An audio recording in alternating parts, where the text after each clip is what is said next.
All right, everyone. I wanted to give you a quick demo on how to design a sign like this with text on multiple different layers and get it from SketchUp into VCarve or Aspire using the Fabber plugin. So for this, you're going to need SketchUp. You're also going to want to activate the solid tools. And if you're running SketchUp 2017 Make, the free version, we're only using the outer shell tool, so you'll be covered. You don't need the rest of the solid tools that you see here. You'll need the Fabber plugin and the large tool set, which you can get by going to View, Tool Palettes, or Tool Bars, depending on if you're a Mac or a PC, and just check off Large Tool Set. And so these 3D text things can be challenging to do.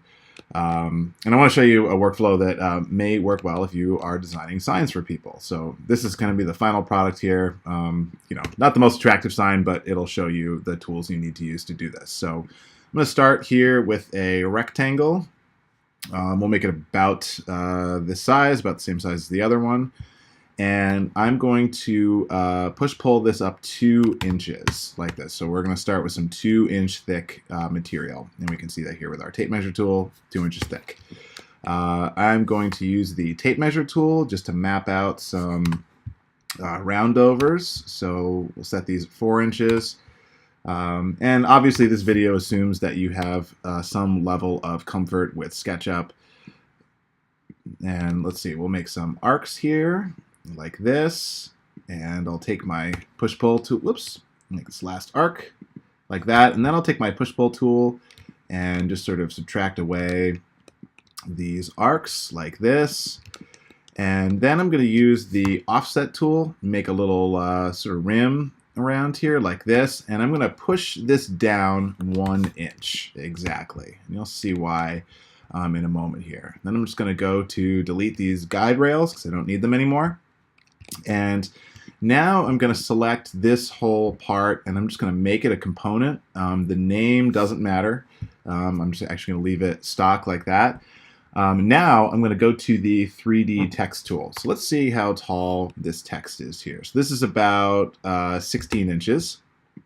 So I'm going to go here and type in my text and hit fonts. And I'm going to make this 16 inches tall, like this, and I'm going to say I want it filled and I want it extruded 1/2 inch. Actually, I'm going to extrude this 1 inch.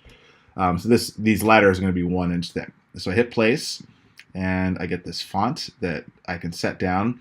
And what's neat is this comes through as a group or component, so it's really easy to move around, and you can rotate it and spin it. So if you wanted it on like a little angle or something like that, pretty easy to do with the move tool in SketchUp. I actually want this a little bigger, so I'm just going to delete this and do it again. And let's go to fonts, and maybe I want this 22 inches. Yeah, something like that. Okay, so now we've got this font here. So now I'm going to show you how to do the stack text. This is actually really simple. We're just going to go make another piece of text, and we'll just call this 3D. And I'm going to make this 1/2 inch thick. So, and then let's go ahead and let's try to make this 28 inches tall and see what happens here. So we'll place this down. And so you want to make sure that when you put the text, it'll kind of stick to whatever surface it's on. So you want to make sure you place it on the bottom surface like this so it goes underneath the text that we have before. So we'll go like this. And realize this is not the prettiest sign ever, but I think it'll get the point across for dealing with 3D text. So again, with the move tool, you can kind of place these things wherever you want. And then if you're doing like a client presentation and you want to show color, you can even add color to these. So we can go in here, let's say you're showing, some blue letters and some red ones in the front, whatever you'd like to do, you can add color to these. But we want to export this and get this into Vectric so we can make some tool paths here. So this is where the solid tools come in. What you're going to want to do is you've got this as a group or a component, this as a group or a component, and this as a group or a component. And so what you want to do is select all 3 of these, so the Fabber letters, the 3D letters, and the base. And you're going to want to click this outer shell tool. And when you click it, not really much happens, but basically this is a Boolean operation, so it has now combined all of these all of this into one chunk, right? So we can export this.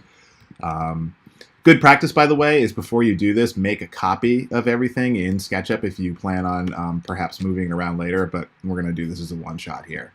So the last thing you're going to want to do is whenever you make something into an outer shell, it turns it into a group, and Fabber only exports components. So all you're going to want to do is right-click this and say Make Component, and you just have to give it a different name. We'll just call this Fabber sign. You don't have to change any of this other stuff if you've drawn it on the ground because your component axes is in the right spot, which is a prerequisite for Fabber exported things. If you need to learn more about that, you can look at the Getting Started guide. So I'm going to hit Create, and now I've got this component. So I can go into here to the Fabber toolbar, and we're just going to make sure we're set for V-carve, which we are. Tool diameter is 1/4 of an inch.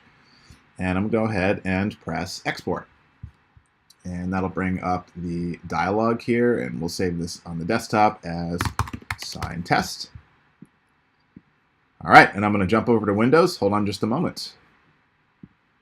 Windows fired up. Now remember that the overall thickness of this is 2 inches. So in V-carve or Spire, whatever you're using, you're going to want to make sure that you set your material thickness accordingly. So I've got a 4x8 machine, so we've got that set correct. We've got the material thickness correct, and then you can set your 0 position however you like to do that, and press OK. Now we can go to Import Vectors, and we'll go to the desktop, and we're going to find that sign test, and we'll bring it in. And it's a little bit bigger than the 4x8, but we'll just we'll kind of deal with that for now. In fact, let's just scale it all down so we can see the 3D preview easily. All right, bring this in here, move everything in the center. Okay, so you can see we've got that nicely cropped text in here. And when we bring vectors in, we bring them all in different layers. So you can see here we've got a pocket, we've got another pocket, and we've got this profile layer here. You can change the color of these if you want to get a visual, on what layer is on what.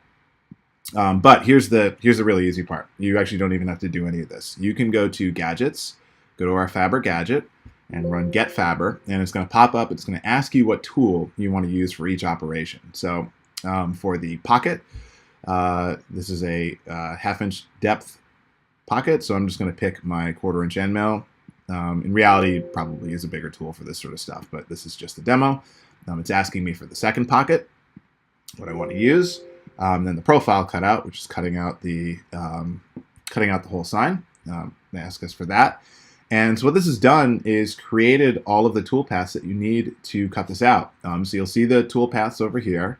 They're fully editable. So if you want to go change any of these things or alter them later or change the tool or whatever you'd like, you can do that. Let's do a preview and check this out. So we're going to say preview all toolpaths. And there we go. We've got some 3D text. Very, very easy to do. And the thing I really like about this workflow is if you're iterating on a design or you want to see, show a client what a design is going to look like, you can really easily go back in here in SketchUp and either recreate it or, like I said, keep a copy with all the loose letters so you can move things around really easy later. So that is a quick overview on how you would do 3D text in Fabber. So if you don't have the Fabber extension for SketchUp, you can go to getfabber.com and check it out there. Thanks for checking it out.